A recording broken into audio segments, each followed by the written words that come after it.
Calaroga Shark Media.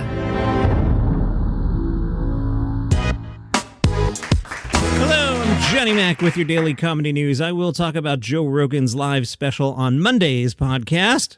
Joe Rogan has made a shocking prediction for who he believes will be the next president of the United States. Joe Rogan is betting on Kamala Harris. He says she's going to win. He said this on his podcast, The Joe Rogan Experience. Rogan said, "I feel like we're in a very bizarre time where people are giving into the BS in a way that I never suspected people would before. They just want no Trump, no matter what, and they're willing to gaslight themselves. And by the way, I think Hillary could win.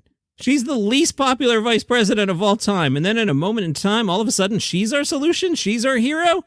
Everybody's with her. All those social media posts about her. Try Googling a negative story on her. You won't find one. Send your letters to Joe Rogan." Nate Bargatze talked to Billboard about building his career. You know, he's one of those 20-year overnight sensations we talk about. Nate said, "You never know when all the eyes are going to switch over to you. I've done this now for 21 years. So you just kind of keep doing what you're doing. And then when the eyes end up hitting you, you need to be ready." Nate said he took a number of steps to reach his goals. "I stopped drinking in 2018. I was starting to sell clubs out, and so we're about to go to theaters, and I wasn't able to drink like a regular person. I knew, all right, well, if I want to go to that level I want to go to, I have to get this out of my life, or I'm not going to be able to get to that next level. And I've seen that now with even the training and the food." You may know that Nate is the son of a magician, and he says, "My timing definitely comes from my dad. He was working on magic all the time. Even at home, he was doing it, so subconsciously you're taking it in like, well, if you want to be great at something, you have to do this all day long." When he first started playing Arena a few months ago, he was using a traditional setup, you know, where the stage is at one end, but he has quickly changed it to an in-the-round configuration. Nate says when you have the stage at one end, the audience is so far away from you, it's very easy for them to feel disconnected. But the round really changed everything because I've cut the distance in half from the farthest person. He also increased the size of the screens and put TVs on stage, so even when his back is to people, they could see his face. He says, "Comedy can work in arenas. Weirdly, it can work even better. In a 2,000-seat theater, you can't see my face that great, but in an arena, I play to the cameras." He also adjusts his cadence every night, saying when you're doing the arena, it's like music. My timing is based off their laughter, and it changes according to where you're at. Every night, it's a little different. To keep 20,000 people's attention, I love it. I love how hard it can be. You're on a kind of a tightrope. You got to keep them intrigued the whole time. It's amazing. He filmed his April 13th and 14th shows. That will premiere as a special this fall. He'll also put out an album through Capital Comedy. Might he do some acting? He said, "I tried to do auditions at the beginning, and it was hard. I can only really be me, and if you don't want this, then it's not going to completely work out. I see Adam Sandler and his production company, Happy Madison. I love that, where Adam Sandler goes, and he's him. You know what you're getting when you're in his world." You sure do. He did Uncut Gems, and he can do all that other stuff, and maybe there'll be stuff like that down the line, but I got to get some stuff on board. The only thing I've really had is SNL as a thing outside of stand-up comedy, so there's a lot of things that I need to get on board and get moving forward. Taylor Tomlinson enjoyed Niagara Falls. I was up there recently. Taylor said, "I went to Niagara Falls last time I performed in Buffalo, and oh my God, changed my life. So much water. And you can see it from so many different angles if you're willing to spend a little extra money," which I was. I wonder what she means by that. I was just there. You can walk around. I guess she means the boat. Yeah, the boat. Or maybe there's Behind the Falls. We have an episode of Travel is Back, a podcast that I sometimes host. I did the Niagara Falls episode. That'll be in the feed sometime in August. So yeah, you could take a boat or you could go behind the falls. I guess those would be different angles you could throw money at. On her current tour, it's a deep dive into a lot of very personal things. It's a lot about growing up religious and exploring your sexuality and deciding whether or not you're ready to have kids or if you want to at all. Ego Nwodom, who happens to have a new podcast coming out, told Andy Cohen that she's friends with Jason Momoa. Ego says he wants to set me up with someone, or rather, I've asked him to set me up with someone, and he's like, "But I don't know any guys who are worthy." Well, here's a showbiz publicity story if I've ever heard one. See, they have a text chain. We have this thing that we do where I text him and I say, "Who you with?" And he's supposed to show me a picture of the man he's with at the time, and he does. As recently as a few weeks ago, I hit him with the "Who you with?" and he showed me a picture of a stranger in the airport.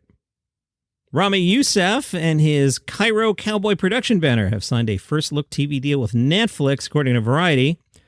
Under the deal, they will develop and create new scripted projects for the streamer Netflix. And I was curious, what does that mean for the television show Rami? A quick Google shows me Rami has not yet been renewed for season 4. I wonder if that's over. The Shepherd Express spoke to Steve Hofstetter, who said, "Whenever you're doing stand-up, You're talking to more than the people in the room. You're also talking to whoever they may quote you to. That is a great line by Steve. Steve says, when I'm uncensored, I'm at my best, but I'm able to edit when I need to. I grew up with a sailor's mouth in a house that didn't allow cursing, so to my friends I was filthy, but my mom never knew. I didn't curse in front of her until I graduated high school. All right, Laugh Out Loveland continues today. If you played along at home yesterday, Dan Bublitz Jr., a friend of the show who's been organizing this thing, he had events starting at 1 p.m. and going into the night, and they were all at places that would serve beverages. So, if I were there, I'd be pretty hungover today. I'm never drinking again. Let's take a look at the schedule. Today starts at 1 o'clock, which is good because knowing me, I'm probably trying to catch a red eye home, and then I lose the time zones, and I'm just going to want to get out of there. So 1 o'clock is a good choice for Laugh Out Loveland Presents Hilarities and Hatches, Comedy with an Edge. The venue is called Axe to Grind. Now, Dan, is this going to be one of those axe-throwing places? I've clicked on it. Yes, axe throwing in Loveland, Colorado. Experience Northern Colorado's top spot for axe throwing. We welcome first-time axe throwers to get to know our awesome staff and learn from some of the best. Now, Dan, let me address Dan directly here. Dan, a couple things. One, you might want to make sure the bouncers are really, really good. Just saying. And two, you might want to make sure you have your very best material. You don't want somebody at the axe throwing place to go, you suck. I don't want to put any ideas in anyone's head, but that would not be good. I'm looking here at the pictures. I don't know what you call axe-throwing lanes, alleys. If it were bowling, I'd call them alleys, but they're runways, alleys, fenced-in areas where you throw your axes, and that way they're fenced off so you don't accidentally hit somebody with an axe. There's even an axe store. They have a full lineup of competition axes to take your axe-throwing skills to the next level. Then at 7 p.m., Dan, I'm not going to be able to make this one. I'm hitting the airport. I got to catch the red eye home. Tom Davis Saloon presents the Laugh Out Loveland Best of the Fest Showcase with Eland Stribling, Dan Bublitz Jr., also scheduled to be on this show, plus or minus how the act show goes. You know what I'm saying? What did you mean by all that, John? I mean, like, say Dan at his first set, he's so good that somebody from NBC goes, we're firing Jimmy Fallon. We want you to take over the Tonight Show immediately, but you got to get on the plane right now. You can't do the 7 o'clock show. That's what I meant. Dan, Eland, and looks like 6 other comedians, unless it's the Riddler who's playing. It is a green circle with a silhouette of someone with a question mark on their face. It could be the Riddler.